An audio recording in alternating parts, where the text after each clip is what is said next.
ఎన్నెన్నో జన్మల కోట్లాది పాపాలతో మనం పుట్టాం. ఆ కోట్లాది జన్మల పాపాలు కూడా ఇక్కడ ఈ జన్మలో చేసే సాలగ్రామ అర్చనతో పరిహారం అయిపోతాయి.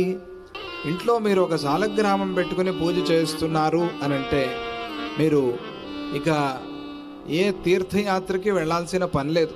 కావాలంటే వెళ్ళండి, కానీ మీకు నమ్మకం ఉంటే గనక మీ ఇల్లే, సాలగ్రామం ఉండేటువంటి ఇల్లే కురుక్షేత్రం అయిపోతుంది, అదే నైమిషం అయిపోతుంది, అదే సమస్త తీర్థాలు ఉండేటువంటి స్థానం అయిపోతుంది. అది సాలగ్రామం యొక్క మహిమ. నైమిషం కన్నా, ప్రయాగ కన్నా, గంగాసాగరం కన్నా, కురుక్షేత్రం కన్నా కూడా శ్రేష్టమైనది ఒక సాలగ్రామం ఉండేటువంటి ఇల్లు. చూసారా, సామాన్యం కాదు. మనం చేయకపోయినా పూజ చేసే వాళ్ళ దగ్గర ఉంటే చాలు. మనం ఎట్లా అది వాళ్ళ దగ్గర ఉంటే వచ్చే ఫలము అని అంటే, మొత్తం దేవతలకి, తల్లి తండ్రికి పూజ చేసిన ఫలము ఎట్లా ఉంటుందో ఆ ఫలమంతా కూడా వీళ్ళకి వస్తుంది సాలగ్రామ పూజ చేసే వాళ్ళ దగ్గర ఉంటే.